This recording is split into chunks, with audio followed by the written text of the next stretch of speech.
everyone, and welcome to Worldnet. I'm Doris McMillan. We're celebrating Earth Day in a very international way. The Vice President of the United States, Al Gore, is here to speak with young people around the world about ways to improve our environment. Students in Washington, D.C., Tokyo, Dakar, Quito, Stuttgart, and Sydney, plus scientists at the South Pole, will join in this global discussion on Earth Day. And now, the Vice President of the United States, Al Gore. Well, thank you very much, Doris, and welcome to everyone who is joining us on Earth Day. This is a unique town hall meeting, and I'm looking forward to questions and comments from students on every single continent talking about the Earth's environment. A little bit later, we're going to have an announcement about a new way in which young people in every nation all over the world can participate in helping to improve understanding of the global environment and to help solve some of the problems that we have in the global environment. In addition to these students here in the United States, we're also now joined by students on every single continent. Welcome. Hallo, ich bin Lars und wir sind hier in Stuttgart, Europa. Hi, I'm Lars and we are here in Stuttgart, Europe. Assalamualaikum, Vice-Président Gore. maa ngi tudd Ismaïla Niang maa ngi am fukki at ak juróom-ñett maa ngi wax ak yow si wolof maa ngi jàngee lycée Seydou Nourou Tall. 村山真夏です。神奈川県川崎市に住んでます。中学校1年生です。I'm Manatsumu, and I live in Kawasaki City in Kanagawa Prefecture. Mi nombre es Paulina Germán, tengo 13 años y asisto al Colegio Los Pinos. Hello, my name is Annalisa Schuberg. I'm from Skeggs Redlands. Hello from Sydney, Australia.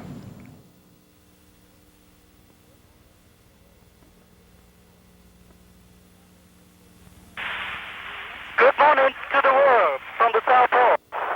The South Pole Station is one of the three Antarctic research stations operated by the U.S. National Science Foundation. It lies in the middle of the frozen continent named Antarctica, and therefore is the most remote place to the civilization on Earth. The pole is situated on a vast plateau of nearly 2 miles or 3 kilometers thick of ice. In this remote part of the world, totally isolated from daily human activities, the South Pole atmosphere is the cleanest air on Earth, but is still being polluted by all kinds of chemicals produced from around the world, from Tokyo to Stuttgart, from Sydney to Quito, from Dakar to Washington, D.C. This indicates that whatever abuse someone has done to her or his local environment, it will eventually affect all of us globally. Besides its remoteness, which is an ideal place to monitor the health of our atmosphere, the South Pole also provides the driest and the darkest sky, with the most stable weather pattern of all. These qualities make the pole the best place for astrophysical research. With me tonight are the enthusiastic crew member waiting to satisfy your curiosity on ozone hole and other global research activities, as well as the social aspect of the life here at the bottom of the world. For all of us from the South Pole, it's a pleasure to be on the air with you today. Over. Well, thank you very much. Can you hear me at the South Pole right now? Yes, we can hear you all right. Thank you. What is the temperature outside your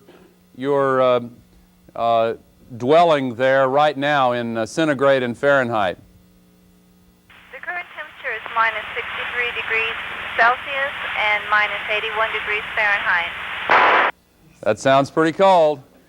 You guys stay warm, keep the windows shut. Thank you.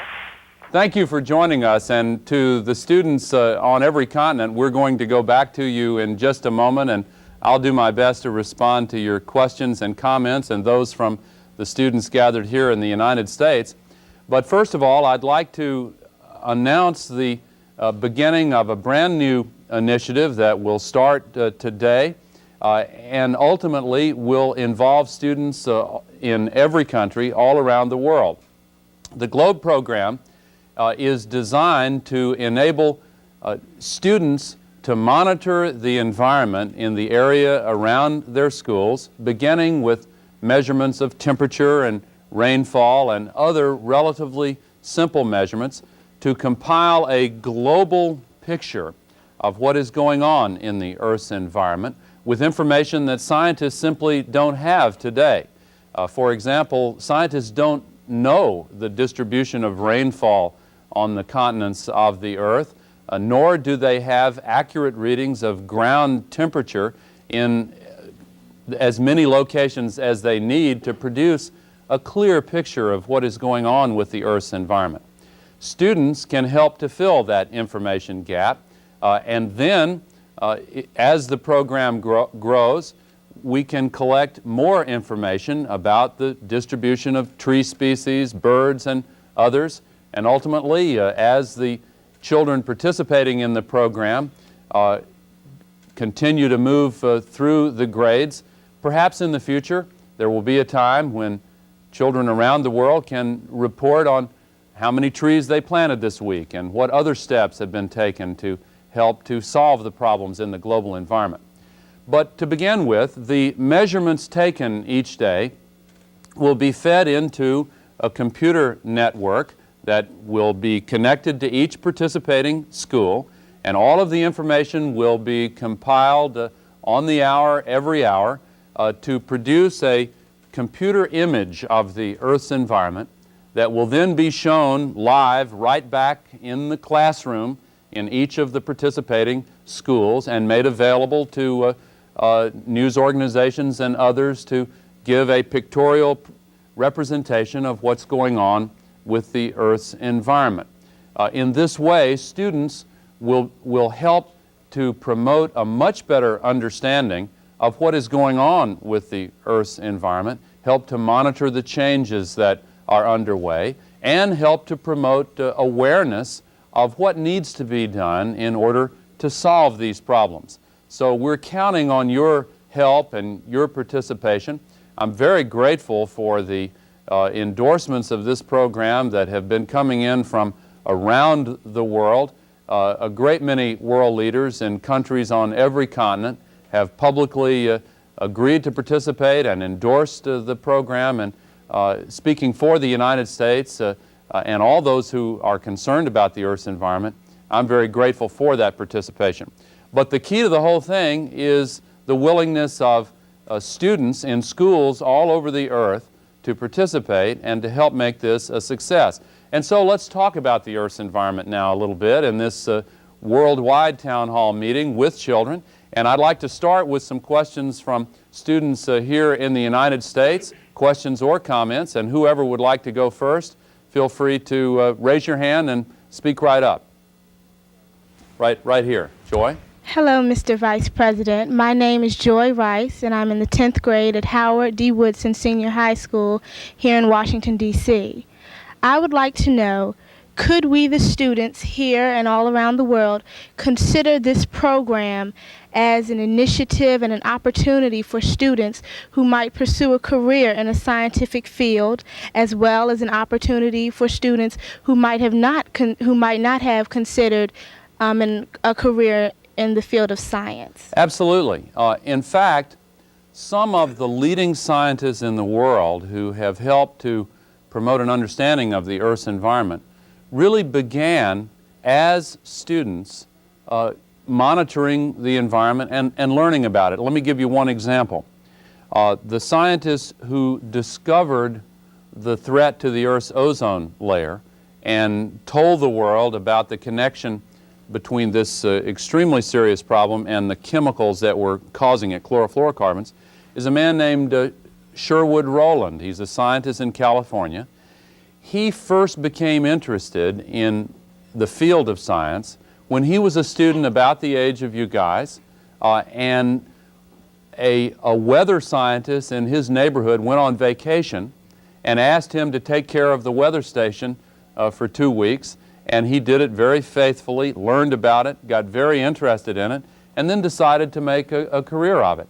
So it's very reasonable to expect that kids who get involved in this program will include some who have their curiosity awakened and actually decide to make a career of science. Maybe you'll be one of them, Joy. I hope so.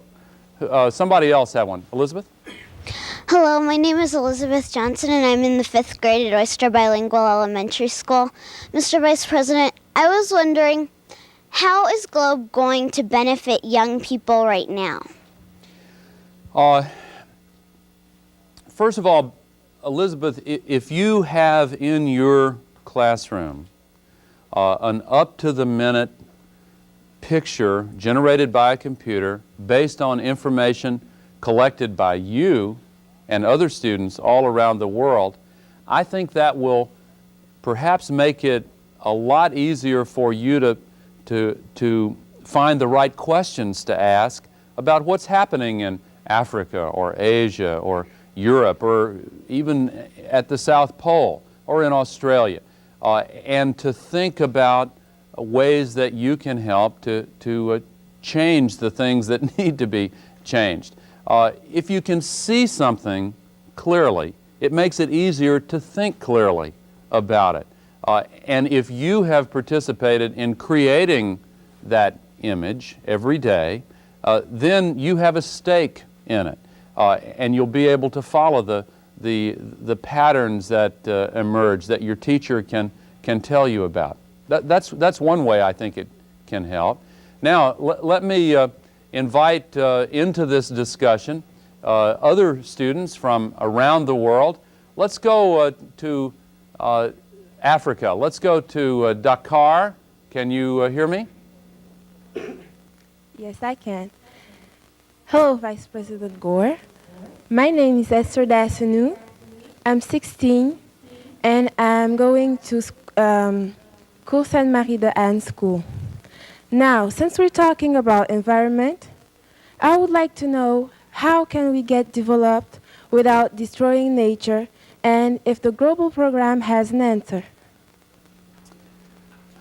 Well, this program will not provide all the answers to that question, but it will help to provide information that can help you find the right answers to those questions. When you use the word develop, you're talking about economic development and economic progress, and what we're finding around the world is that it's now possible to raise standards of living and to create more good jobs without destroying the environment in the process. In fact, some countries and some areas of countries that have tried to develop in the wrong way have ended up hurting both the environment and the economy. If the fishing areas are destroyed and the forests are destroyed, then jobs and the basis for livelihood is also destroyed. If, on the other hand, economic development is pursued in a sensible way, in a sustainable way, then we can have both progress in the environment and the healing of the environment. Let's talk about this a little bit later during this conversation, because the relationship between development and the environment is one of the most important relationships of all. Let's go now to South America, to Ecuador and to Quito. Good morning, Carmen. Good morning, Mr. Vice President. My name is Carmen Elena Urbano. I attend to the American School of Quito. I am 15 years old. My question is, we understand that we can't change the world or our country on our own, but we can begin by changing our own homes and schools. Is there a way within the GLOBE program that we can recognize model schools that can work with recycling and conservation and even reforestation? Could these model schools serve as a model to the community? Yes, that's a great question. And once the schools around the world are linked together in this program, some schools that show special progress in fixing environmental problems in the areas around their school can be highlighted, and information about what the students are doing in that school can be distributed worldwide to other schools. So, for example, if you and your fellow students in Quito decide to plant a lot of trees or stock a stream with fish or take other steps to clean up a particular environmental problem, and you demonstrate special success in that, then we can find a way to have that story put on the Globe network and shown to the classrooms that are participating in the Globe program worldwide. Maybe a little competition might even develop with other students in other countries getting ideas about what they could do and then sharing those good ideas with students around the world. So I think you're really onto something, Carmen. Thank you very much. Let's go to Australia and to Sydney. Welcome. I talked to your Prime Minister Keating night before last, who's very enthusiastic about this. Welcome, and please join us. Hi, yeah, my name is Jesse, Mr. Vice President, and I'm 15 years old. I attend Skeggs Redlands. 2 years ago in Rio de Janeiro, the Earth Summit was held. A thing called Agenda 21 was passed, in which America promised to fund poorer countries that could not afford environmental programs to educate themselves in such things as that. Oh, God.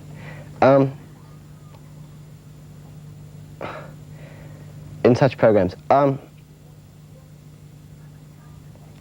The funds, these funds should have been going to this.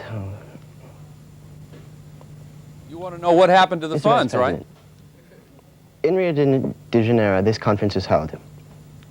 India and such countries as this, poor countries like this, need money and funds to help themselves, to educate themselves in environmental matters. Has this been going on? Yes, that's a great question, and it relates back to the question that Esther asked in Dakar earlier, because Agenda 21, which came out of the Earth Summit, consisted of a whole series of measures that countries around the world agreed to take to help fix the environment and to also recognize that the world is divided into countries that are relatively well off economically and a lot of other countries that are very poor. And this so-called north-south split, or the split, that sounds like a funny phrase to you in Sydney, I'm sure, but the split between developed countries and developing countries, which is a better way to describe it, has to be recognized when the world tries to solve these problems. Now, specifically, the wealthier countries did agree to make more money available for projects that help to promote sustainable development and environmental improvements in countries that don't have the resources to do it on their own. The short answer to your question is yes, those activities are going on. A new fund was established called the Global Environment Facility Fund. And the United States just contributed a good bit of money to it, and other nations did as well. I believe Australia did, for example. And some say, well, not enough money is being put into this fund, but a good bit is, and we're off to a good start with it, and we're going to gain momentum and learn how to do it in the right way. So, good question. Thank you very much. Let's go to Stuttgart, and I'm trying to read your name tag. Is it Cornell? Right, it is. Hello, Mr. Vice President. My name is Cornell, and I attend here in Stuttgart in Königsberger the 13th grade. And my question is, we all here believe that your project is good, but how do you want to motivate all the pupils and students all around the world to join your project? I mean, you need, first of all, the financial things, and then I think a computer network and so on, all the stuff. Where do you want to get it? Okay, good practical questions. First of all, the computer network already exists. The Internet program will be the basis for the first phase of this project, but also satellite communications will play a role. And within a few years, new satellites will be available that will make communication even easier. But as the program is implemented, Cornell, there will be a terminal in each school participating that is linked automatically to the worldwide internet computer network and is online constantly. The software, the programs for the computer will be designed, and are being designed right now on a cross-cultural basis to make it very easy to put in the measurements and the reporting that day, and the image will come back automatically from the worldwide computer center. Now, the motivation is up to you, and I have found that students in virtually every country around the world are motivated to participate in efforts that they can take part in to help promote understanding of the world's environment and to take steps to improve the Earth's environment. So we will learn more as we go along, but we're very optimistic that there will be a great deal of enthusiasm on the part of students who wish to participate in this. Let me go to Japan now. Hold on a second. Did you want to follow up, Cornell? Yes, just a question. Is there something like an address or where we can send something like a letter or something to join the project? Yeah, sure. You can communicate with me, care of the White House in Washington, D.C., and we will be glad to get you the information that you are seeking, and put GLOBE program on the envelope. Thank you very much. Now let's go to Tokyo and welcome. Is it Kita? こんばんは、ゴアさん。私の名前は武藤啓太、13歳です。I'm Keita. I'm 13 years old. 温暖化の原因の二酸化 I hear the United States is producing the largest volume of a warming gas, carbon dioxide, in the world. What are you going to do with it? Good question, Keita. I just spoke to your environment minister 2 nights ago, Wakako Hironaka, who is a good friend of mine. I've worked with her for a number of years on issues just like the one you've asked about, carbon dioxide emissions. And we in the United States are implementing a program to reduce the carbon dioxide emissions that represent the largest single contributor to greenhouse gas accumulations. You in Japan are implementing a program to do the same thing.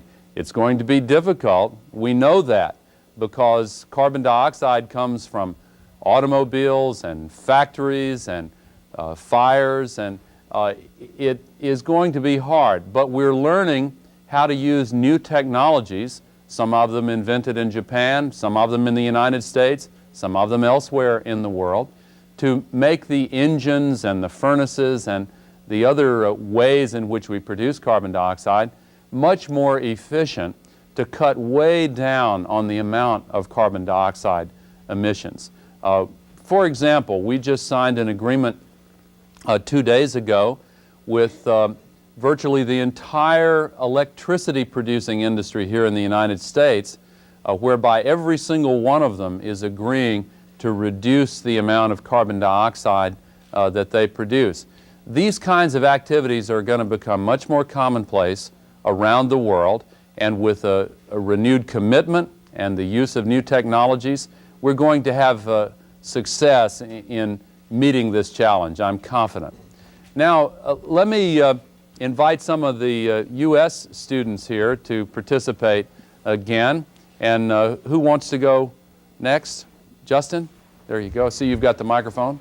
Hi, my name is Justin, and I go to Oyster Bilingual Elementary School, and I'm in the 5th grade. And I understand that you recently visited Bolivia to study and learn about its environment. Mm-hmm. And my question is, how can the United States and you as the Vice President help poor countries such as Bolivia preserve their environment? Well, first of all, we can learn a lot from Bolivia. Bolivia is right near Ecuador. I visited there just recently, on the shores of Lake Titicaca, which is a lake, the highest lake in the entire world. And I met with some of the Indian groups there that have preserved methods of agriculture that are much more successful in producing abundant crops without causing soil erosion, much more successful than some of the modern methods that have, in some cases, produced great environmental problems, especially in areas where they're not really appropriate. So we can help them, but they can help us too. We can learn a great deal from them.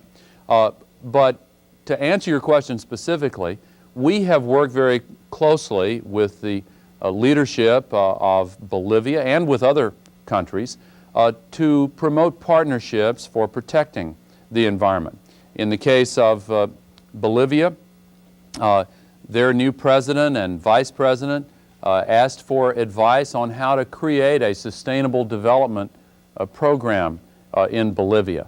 And we spent a good deal of time with them, asking them what we needed to learn from them, and then giving advice when asked about how to pursue sustainable development. There is a very rich exchange of ideas going on in the world today, and we think we've been able to help there. Bolivia, incidentally, is now talking about hosting a conference for the entire Western Hemisphere in 1995 on this topic of sustainable development, and I'm excited about that. Now let me see, someone else. Rebecca? Hello, Mr. Vice President. My name is Rebecca Love, and I am in the 9th grade at the National Cathedral School. I would like to know how the government plans to regulate the products being released as a result of genetic engineering, because some of them may be harmful to the environment and humans, but others can clean up hazardous environmental waste and increase food production. That's an excellent question and a very difficult question, because when you talk about products that come out of genetic engineering, that sounds like a scary thing. You don't know what you're going to get when you tamper with nature. But when you look more carefully at what the scientists are actually doing, you see that some of what they're doing is not scary at all, but just a little more sophisticated way of doing things that have gone on for a long, long time.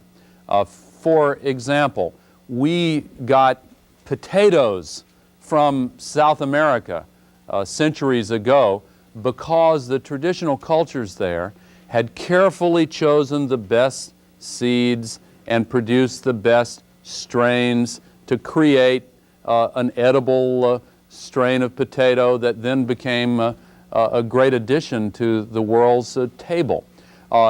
If scientists can select those genes out of the seeds more quickly by using techniques in the laboratory, some of those approaches are not fundamentally different from what we've done for centuries. On the other hand, we have to be careful not to introduce new genetic properties that the environment is not used to handling. Sometimes, for example, if a plant is taken from one continent and transplanted into a country on another continent where it doesn't have any natural enemies, it can spread out of control. And we have to pay attention to problems like that where new varieties come out of the laboratory. But the short answer to your question is we need to become a lot more sophisticated in understanding what is very different and what's basically the same in these laboratory experiments. Most of it is turning out to be not scary at all, but very helpful. A few things need extra attention, and where those things are concerned, we need to give extra scrutiny to them. I just mentioned South America. Let me go back to Ecuador, and I see from your name tag, your name is Christina. Welcome.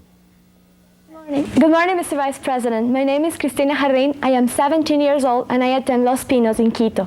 My question is, the majority of the third world countries' population faces economical problems which are solved by the use of natural resources. How can we manage to preserve our resources and at the same time fulfill the basic human needs? Well, let me ask you a question, Christina. If you decided that simply using natural resources more quickly was the answer, and they were used in a way that left fewer natural resources for the next generation, that would be a short-sighted approach, wouldn't it? Okay, the problem is that there's enough resources for everybody in this world, but we have to manage to use them correctly. That is the point. We have to use them correctly. So my question is, because of the poverty in the third world countries, how can we manage to use those resources and at the same time fulfill the basic human needs? That is the key question. And as the world's population grows so rapidly, that question sometimes gets more difficult to answer. But the formula that we use in answering the question worldwide now is called sustainable development. So that in using resources, the question must always be asked, are we stealing from future generations in the way in which we're using these resources? Are we replenishing the resources at the same rate that we are using them up? Are we using them, in other words, on a sustainable basis? Let me give you a specific example. The world's fisheries are now under great stress. There are 17 major areas in the world's oceans that serve as the most abundant fisheries. 14 of the 17 are now in a state of crisis because the rate at which the fish have been harvested has been much faster than the rate at which those fish populations can naturally replenish themselves. And so, to use that as a specific example of how to answer your question, the countries of the world need to pay attention to how many fish can be harvested in each area without stealing from future generations. Now, another key to it is avoiding unnecessary waste, because we waste so many resources now. We could have much more abundance if we just eliminated the waste and stopped using natural resources to create pollution. When you eliminate pollution, you also eliminate waste, you become more efficient, and you make it easier to solve these economic problems that countries around the world have. Let's go back to, thank you very much, Christina. Let's go back to Australia now. Welcome. Go ahead. Hello, Mr. Vice President. My name is Danielle Sanval. I'm 14 and I go to Skeggs Redlands School in Australia. I was wondering, how does the GLOBE project define biological diversity, and what programs is the United States going to implement to meet with obligations to the UN Convention on Biodiversity? Well, we're working very hard to protect biodiversity and to try to prevent the extinction of species around the world. You know, to put this in perspective, I'm sure you've studied in school about the time millions of years ago when the dinosaurs disappeared. So many living species around the world disappeared all at the same time, and it took tens of millions of years for the variety of life on Earth to build back to the richness that we have now. The rate at which living species are becoming extinct now is unprecedented, except for that time way back when the dinosaurs disappeared. And it's because of the pollution, it's because of cutting down the forests, over-harvesting the oceans, all of the things that are creating problems for the environment. So we need to pay much more attention to it. And we are. Just recently, for example, about 3 weeks ago, here in the United States, we looked carefully at how we might be able to prevent the extinction of rhinoceros and tigers, both of which are very endangered right now. And we looked at some of the trade in parts from these animals that is illegal under international rules now, but some traders are violating those rules. And so we said for the first time, look, we're going to impose trade measures and economic penalties on areas that don't comply with these international rules, because we think it's important to save tigers and rhinoceroses. And if other countries, as some are doing, will join us in those efforts, then we'll send the message all around the world that it's important to prevent the extinction of so many species. Let's go back to Tokyo. Mayu, welcome. 小学校4年生の石川真 I'm 由 the です fourth grader. 日本では分けてゴミを In Japan, we are asked to separate garbage into burnables and unburnables. How do you deal with the garbage? When you say burnables, you're talking about recycling, to put it to dispose of it in a way that makes it possible to use it again instead of dumping it into a landfill. Is that what you mean? そうです Yes. We're doing that too here in the United States. Well, maybe I should say some communities are doing it here in the United States, and others are now beginning to think about it and think how they can participate.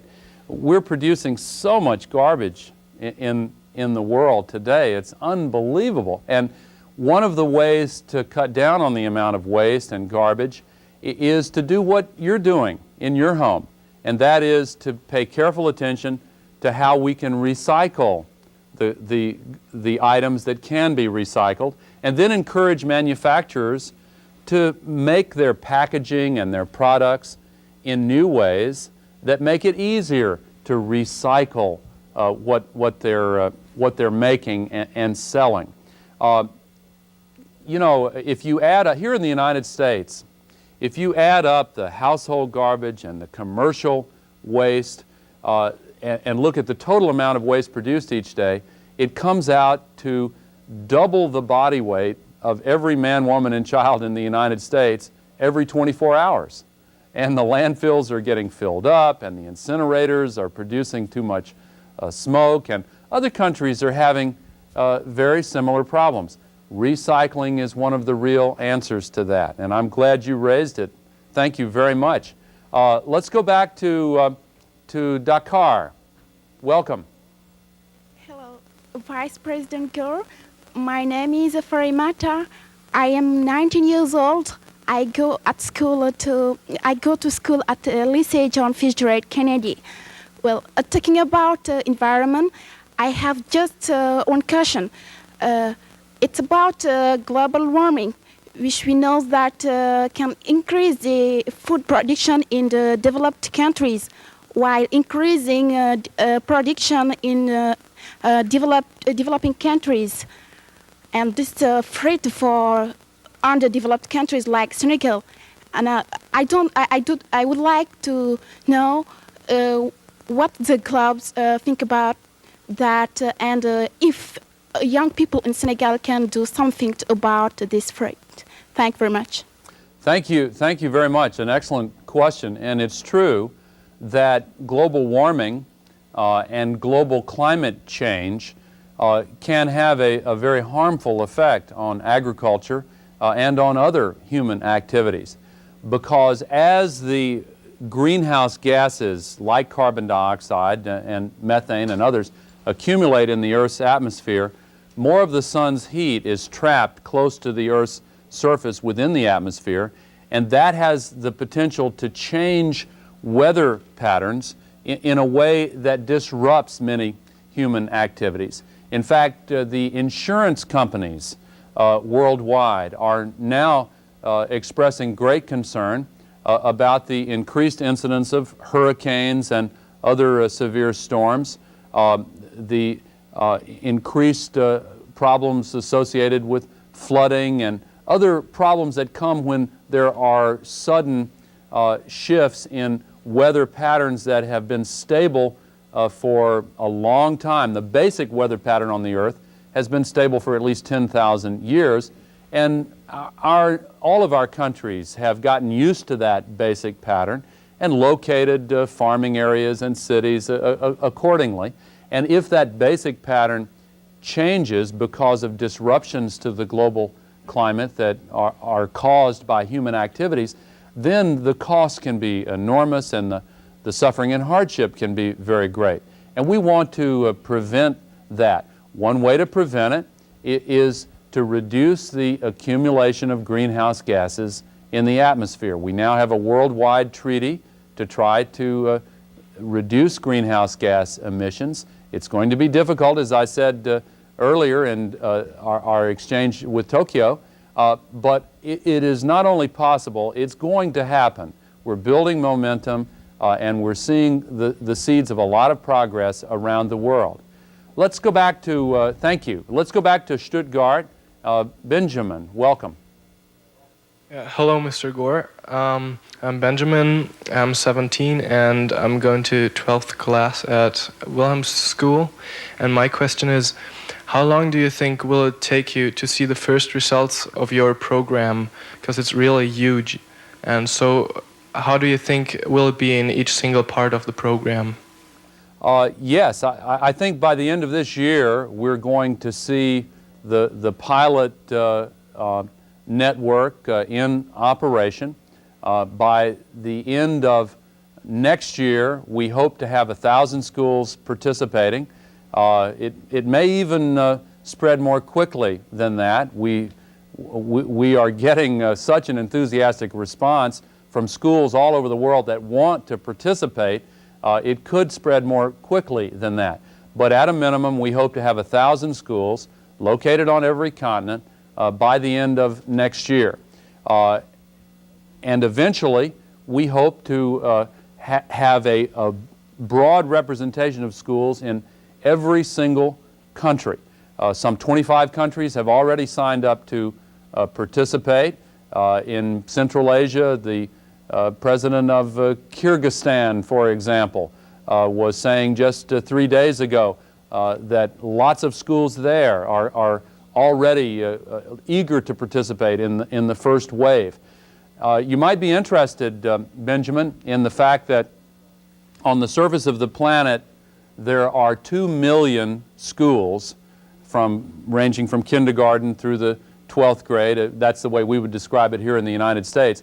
But schools equivalent to that kind of school, there are about 2 million of them all over the earth.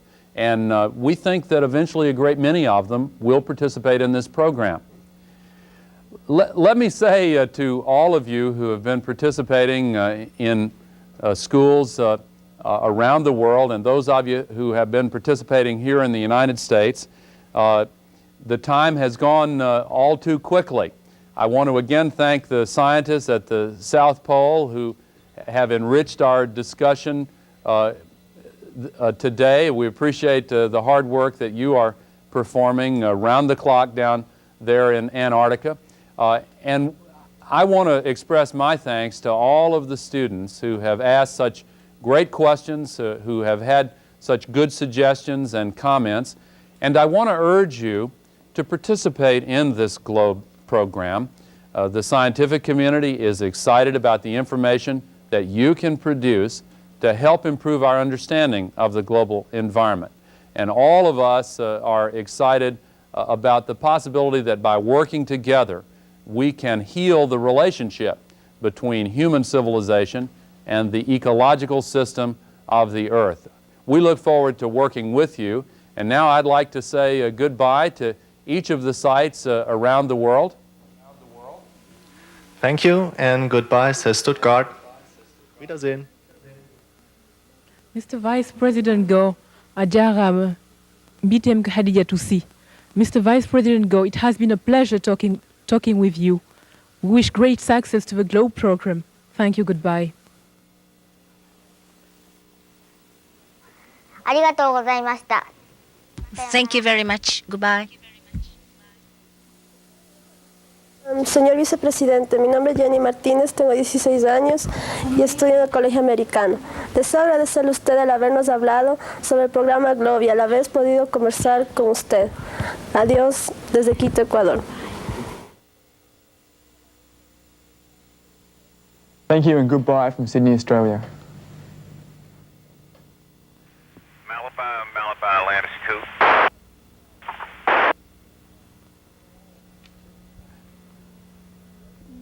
I think that was goodbye from the South Pole. Thank you very much. And to all of you, thank you so much. We're grateful for your participation. And from here in the United States, goodbye and thank you very much. We look forward to working with you all around the world, with students in every country, to participate in this GLOBE program to help preserve the Earth's environment.